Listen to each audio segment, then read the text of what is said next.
it's important to understand that self-love is not linear. You can make a decision on something and it can take a while for you to metabolize it and to understand all the components of it. Miracles don't come without goodbyes. For me, sitting here today, recording this video, sharing this story with y'all, it's 1000% a miracle. A miracle is an extraordinary event that comes with divine intervention in human affairs. This intervention often feels like an interruption.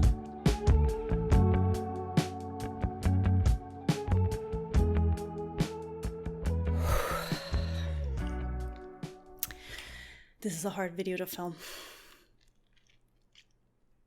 I had a whole intro planned and now it's like out of my head. Should have written down.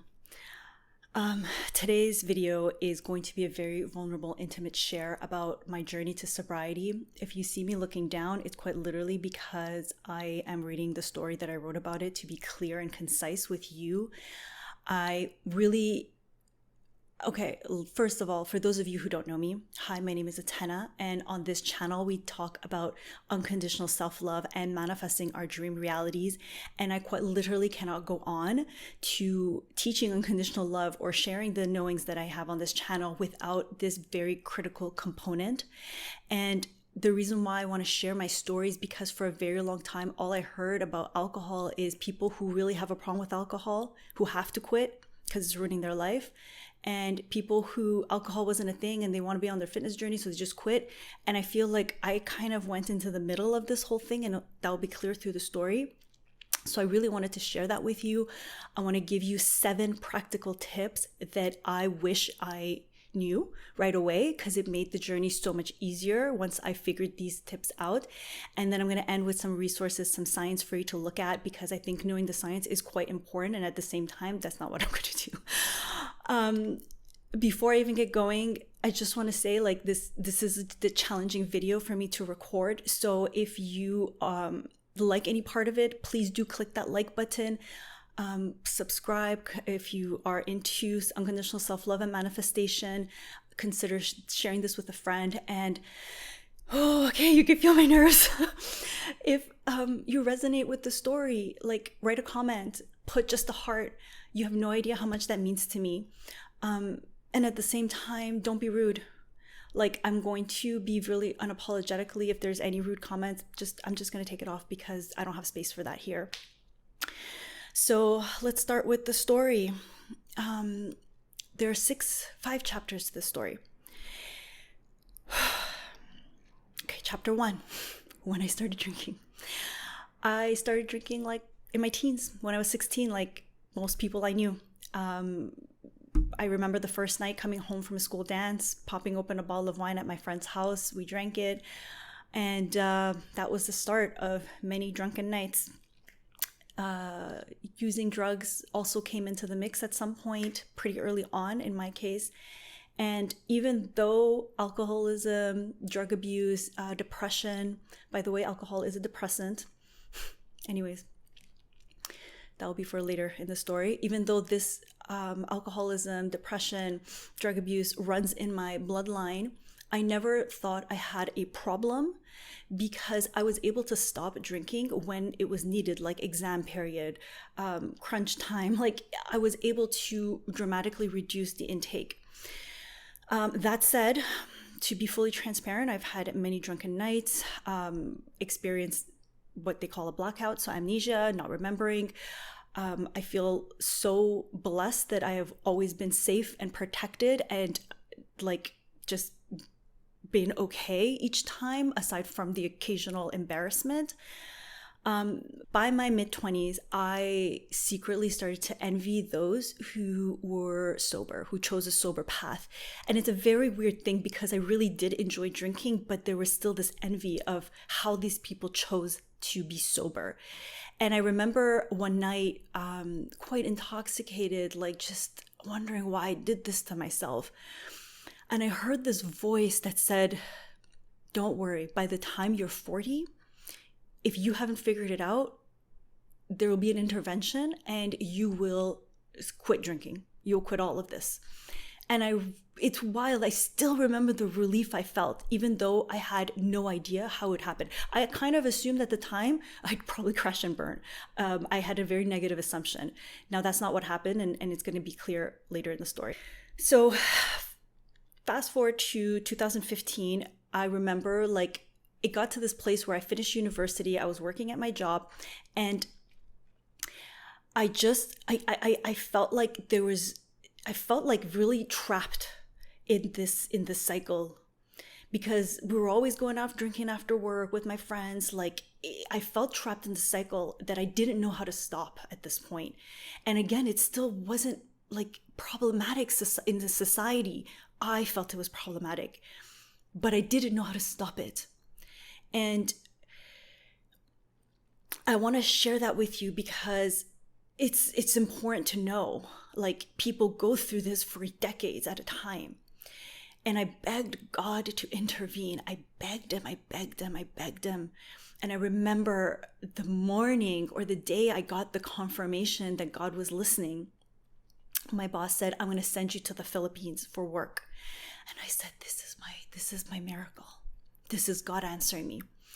That was supposed to be a 1 month trip. It ended up being 4.5 months. It tore me up, like that trip tore me into a million pieces. Upon my return, God spoke to me so directly, and I'm still not ready to share how, because it's so intimate, and like it would feel way too vulnerable to share how he communicated to me. But it became undeniable that he said, you got to take control of this or it will ruin your life. When I got home, back to Montreal, Canada, which was my home, I felt so much pain in my body that I knew it was time to change.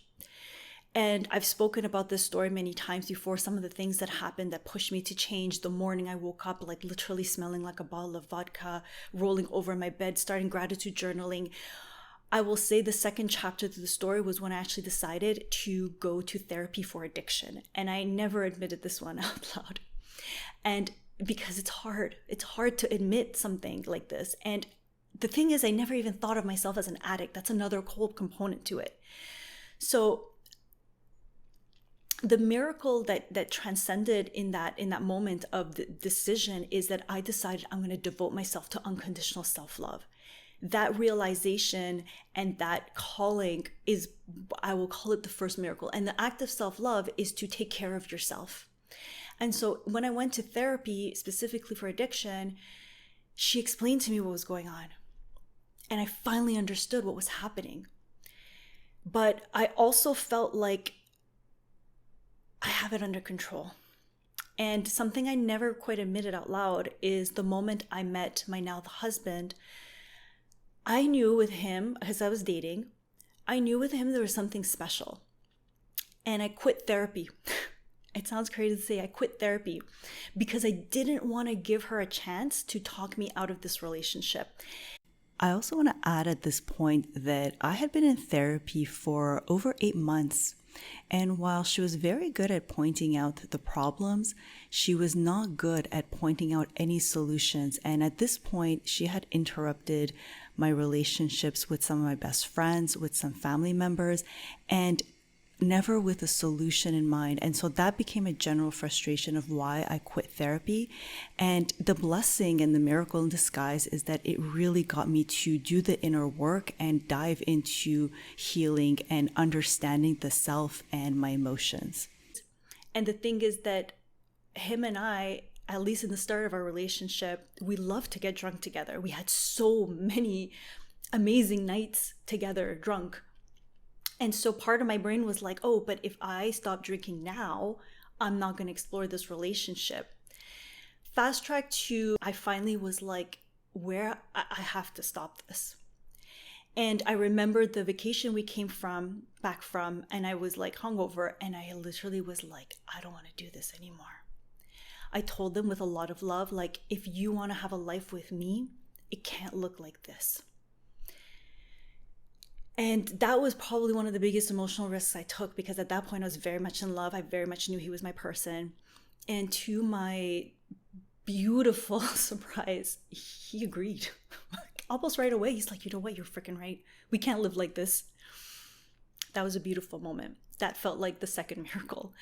That was a very happy chapter at setting other goals. Like when you're a couple and you're drinking a lot together, you're going to have to find another activity, right? And that felt amazing.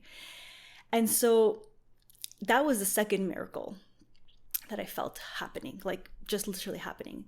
The third chapter of the story, things got a lot better. Like if I didn't think alcohol was a problem before, I definitely didn't think it was a problem now. Because now my drinking was way less. I was also coaching. Like it just became a non-thing. But here's the thing. Every now and then, and my husband pointed out to me, there is a little switch that would flip in my head and I would drink way too much. And I never knew when it was going to happen. I literally never knew when it was going to happen. Sometimes I knew, but mostly I didn't know. And this went on for a while. And then came, in my opinion, one of the biggest changes of all. And this is probably the hardest part of the story for me to share anyways. At some point around the end of 2022, there was a really big trauma that surfaced and it shook me. It shook me like the tree was shook. And at this point, I've done hypnotherapy. I'm very conscious. So you would think I would know how to deal with it. And one night, my husband was watching TV. I was on my computer doing my thing. And I thought I was just taking a couple of drinks to calm down. I woke up the next morning really confused. I was like, what happened yesterday? I look around. I'm like, well, it seems like I just went to bed. My husband wakes up a little bit after me. And I could see the concern on his face. And he's like, are we going to talk about what happened to you last night? And the moment he said that, my heart sank. There was a lump that formed in my throat. And even though he didn't judge me for even 1 second, I felt so much shame. I felt so much shame, but beyond the shame, I was scared because that was proof that I can't trust myself. And that's the sneakiest part that alcohol had on me. Because of, even though it was like infrequent, those moments of me just losing my shit, that made me lose so much trust in me. Those little infrequent, big, now that I think about it, infrequent moments. Not to mention the micro hangovers, which is something we'll get into. I want to pause for a quick moment here and reflect this back to you. Even though this example of me is extreme, depending on who you are and what you've experienced, I want you to ask yourself, how many times have you had a drink or 2 or 3 or more, and it has resulted in you eating something you didn't want to eat, spending money you didn't want to spend, saying something you didn't want to say, waking up the next day tired, lethargic, less of a will to do what you got to do. You didn't sleep good that night because of even 1 glass of alcohol made your digestive system trip up. And know that at the end of the day, anytime you drink alcohol, you are giving the wheel of control to the substance. And over time, it gets you to lose trust in yourself. So chapter 4 starts with me making a New Year's resolution that I would spend 100 days sober in 2023 and proving that I don't need alcohol to cope with my life. I don't need it. I would say I don't need it, but now I want to prove that I really don't need it. And I noticed that it was just honestly like just never a good time because I was in the Caribbean, and I spoke about this in another video. And finally I was like, you know what? I'm just going to have to go ahead and do it because this is literally never going to be a good time. And so I started. And something that I feel super blessed is that at the same time, I was inside the House of Wealth Embodiment ran by Victoria Washington, who is on a sober path. And because I was in that group and I made the conscious choice to focus on my business, focus on my creativity, my craft, and being in proximity with a woman who is leading my mindset and my energy. And by the way, I'm going to link her membership below because right now it's open in case you want to join. I'm not an affiliate. I just think it's fantastic. it got me to focus in a whole different way, and it got me to witness my journey in a whole different way. And there's a moment distinctly that just felt like the biggest miracle. It's like I suddenly did not understand alcohol anymore. After the 2+ decades of drinking and alcohol being a normal part of my life, being a problem, not being a problem, being a problem, not being a problem, it's like I realized it doesn't make sense to drink for me. It just, like, I literally don't understand it, and I don't understand it in society anymore. I'll get to that a bit later. But I noticed like a trust brewing in me that I had never felt before. I noticed a clarity and focus I had never felt before. And chapter 5 is the ending of something and a starting of new. I wasn't still ready to commit to my sobriety because we were going to go to Europe, and I knew I wanted to try the vineyards there. I knew I wanted to try the Italian wine, and I did. And that's when I realized, like, even one glass of red wine, no. Like, the infrequent glass of red wine for me is a no. I began to hear God speak to me that if I want to truly transcend to the next phase of my life, to go from what's very good already to step into my greatness, alcohol can't be a part of my life. And I'm starting to understand only now why. I'm starting to understand the scientific repercussions of alcohol on the brain, on the body. I'm also realizing, I was listening to a podcast by Africa Brooke, and she's like, she had a lot of problems with drugs and alcohol. And she's like, if you drink as a woman, your brain is developed by the age of 25. I drank 10 years before that. I don't know myself outside of alcohol. I want to take a moment and reflect this back to you. There's a reason why a lot of creative humans have quit drinking alcohol. It's because it actually stops your thoughts from fully forming. And it's one of the reasons why many people drink, to stop having these thoughts. But I want you to take a moment and understand that if you've been drinking your whole life, you have been building up toxins in your body, and you have never experienced the fullest expression of your body, of your mind. And to genuinely consider, do I want to live my entire life without having experienced this fullness of my body, my essence, and beingness? And the reason why I decided to record this video, because literally the other night, Victoria was doing like I said, the membership is open, and whenever the membership is open, she runs these things. And I realized through the lesson that she was teaching, or whatever, like, I don't even know if it's a lesson, whatever was coming through from her mouth, I realized how much I was still negotiating. I was still negotiating with keeping that party because I'm afraid to fail. I'm afraid to declare I'm going to be sober from now on. Not just like, okay, for the foreseeable future, I'm going to be sober. Because I'm afraid to fail. And I'm not going to live my life based on my fears. And so this part, like, I went down, I told my husband, because he's really helped me in my evolution. He's helped me stay accountable.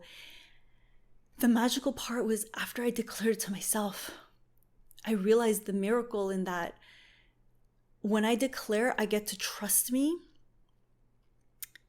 I get to trust who I'm becoming, who I declare to become. There is such a movement of energy that came with that. I want to share with you an excerpt that I wrote inside my diary. This is my journal, Step into the Chrysalis. I'm going to link it below. Cutting out alcohol has been unlike releasing any other experience in my life, because there's an option that's completely gone. So are all the insecurities that come with it. There's a surge of trust, which feels like a safety in considering options that I never really considered before. It's like a breath of fresh air. It's fascinating that I drank for like almost 23 years and I don't understand alcohol anymore. And this part, it feels both very exciting and exceptionally scary, because our brains are a record of the past, and most of my brain's memory is with a woman who drank. And so that entire part of my identity is now disassociated. And there's so much room for new things. And I'm going to share now with you, last thing. So God willing, I'll be turning 39 in April. And so this idea of that I had years ago of turning sober when I'm 40, it happened, and it didn't happen from going to rehab. It happened from soul awakenings and a decision that I want to live my best life, my most authentic life. And it's the greatest act of self-love, unconditional self-love, to take that chance on me. So my inner child is like, she's so ecstatic. I did an inner child meditation and she is just feeling so good, so blessed. Like, so now I want to give you some practical tips, because if there's something that took me forever starting, is because it became this big bad thing. And again, like I was like, well, I'm not an alcoholic, but it's also difficult. Like I went into that in between phase. And so here's what I'll offer you that really help, these 7 tips. The first one is set a small goal. Start small. Start with 40 days. Even though I said 100 days, I broke it down into 2 different moments.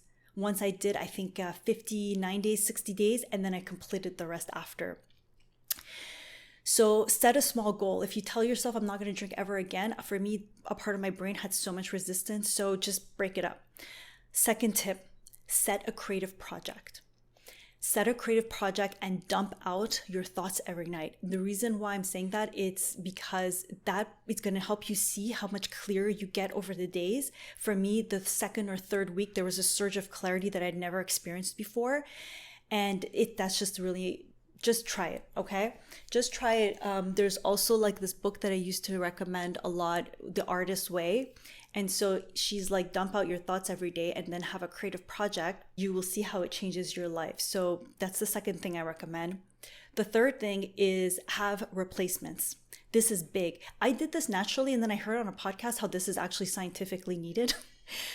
If you're going to a party, like I literally had mocktail recipes and I brought my shit to the party. I would still bring the bottle of wine for the other person, which I'll probably eventually stop. But like I came prepared. Even in restaurants, if they don't have a mocktail list, I will tell them now how to make my mocktail, or I'll have soda water with lime. But the point is, like, if you drink beers at the beach, bring yourself alcohol-free beer. Actually, I kind of like the taste. Bring yourself coconut water. Like, do not go ever unprepared. By the way, I totally understand now why alcoholics can't go anywhere until they feel the identity shift. It's crazy how alcohol is normalized. Like, you're crazy for not drinking almost. It's crazy for me. Like, anyways. Okay, so number 4, tell the people who are closest to you how important it is for them to support you. So like I told my husband like right away, and know that it's first and foremost your job to let the people know and to be convinced of your own decision. Like it doesn't always have to be such a big deal. Like when I first went and I started with the first 53 days, it was important for me to let my husband know and to make sure that he doesn't say, oh, are you sure you don't want to have a beer at the beach? Like, let them know. And people who love you will right away support you. This goes into the number 5. What about the other people? I've been really blessed that pretty much everyone has supported me. I think part of that came with my own conviction because I knew how important it was for me. That said, there were many times in my life where I maybe wanted to be sober one night and people didn't really support it. People can feel your in-betweenness. That's the first thing. But the second thing is some people are just rude. And I know someone reached out on my Instagram and said, I keep going to dinner parties and people they're like, why don't you drink wine? And they kind of put that pressure on you. And like, there's 2 parts to that. Number 1, that's a really stupid thing to do to someone. No offense for the friends, but you can flip it. You can be like, are you okay? What's going on with you that you need me to drink? And the second part is, this also shows you got to be more convinced in your decision. If it's people you really don't know, tell them like whatever it is that they need to hear. Like, Sometimes in the past, if I didn't want to drink one night, I'll say, I'm on antibiotics. Conversations end right there. Ain't nobody in this world who wants to know what antibiotics you're on. I don't care. You don't need to know all my business. Just tell them whatever they need to hear. But that line needs to be drawn by you. Number 6, this is a big one. Acknowledge how much better you feel after you have not drank. So one of the hardest parts for me was social situations like dinner parties, going to restaurants where like I felt like I was cheap by not ordering wine or alcohol. I felt uncomfortable in social situations where I was normally drinking, like especially like family gatherings and Christmas and stuff. Like, bless the heart of my husband who really supported me in that. But here's something I noticed. Once people start drinking, once you're at the table, nobody notices. Once the awkward phase of, oh, I'm not drinking is over, you will forget too. The only difference is that you will feel a lot better after dinner. You will feel a lot better after that trip to the beach. You will feel a lot better overall. Acknowledge that and notice the FOMO that comes in those moments always for me disappeared after. There has never been a moment of like, damn it, I should have gotten shit-faced. That one glass of wine, just don't have it. It's literally not going to change anything in your life, except that you're going to feel better by not having it. Number 7, and this is important, watch out to what has access to you. People will give you unconscious permission. Now, this will come in TV shows that you'll see people getting shit-faced and you'll be like, well, I'm not that bad, so it's okay. This will come even in forms of influencers who drink and you're like, oh, well, she drinks and she's okay. He's okay. This will even come from experts. Like Dr. Joe Dispenza, for me, he gave me huge permission because he loves his fine wine. Now, this is important for you to know your why after a while. And so I want you to know, where are you giving unconscious permission to, unconscious access to? Okay, now I'm getting thirsty. Unconscious access to, and to stop it. Stop letting those things have access to you. And now I want to get into the science, and I'm going to link a couple of videos that I really enjoyed down below. Before we get into the science, I want to quickly share with you that one of the greatest gifts that I have felt over this past year is that as I've been detoxifying my body, and I had done the work before to release the functional depression that I've been dealing with my whole life, I feel such a difference in every single day that it's almost blowing my mind. It is blowing my mind, and this will be subject of a whole other video. But the most important thing I want you to know is that any form of drinking can be very detrimental to your health. Even 1 to 2 drinks a week, even 1 drink a month. I grew up in a culture that told me it's better to have 1 glass of red wine than to not. That gave me I still remember the teacher who confirmed it to me. I still remember his face. I still remember the day I was in university and he said it. It is a lie. Alcohol is poison for your mind. It's poison for your body. Now, this isn't to shame anyone who's drinking, but you can't lie to yourself either. There's a difference that you will feel within 2 to 3 weeks, especially I find with your mindset and stuff. And there's a lot of science that shows why. And then there's significant difference you feel after a couple of months. So I'm going to link those videos below for you to look at it. And for you to make that decision. Anyways, I think you could feel my nerves because I was just like this the whole video. I feel, for me anyways, it's been the bravest thing to say goodbye to that old version. I'm definitely mourning that identity. I hope this video has brought you a level of clarity. It has done something for you. It's going to be probably first of many where I share intimate details about this, because I think it's important for us to connect. It's important to understand that self-love is not linear. You can make a decision on something and it can take a while for you to metabolize it and to understand all the components of it. In terms of manifesting your deepest desires and your greatest reality, you have to know that sometimes you're going to have to make hard decisions. Miracles don't come without goodbyes. Miracles do not come without goodbyes. And so for me, sitting here today, recording this video, sharing this story with y'all, it's 1000% a miracle. 1000% a miracle. And what did it take? It took for me to say goodbye to a version of me I actually loved. Disruptive at all. I loved her. She was so much fun. But she was also tortured. She can't come to this next phase. And mourning that is real. It's beautiful too.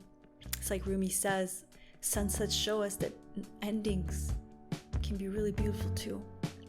Anyways, I'm sending you so much love. Share the love with me. Comment below, like, subscribe, all the things. And until next time, keep being you. Interrupt being you. I don't know. Till next time, I love you. Okay, bye.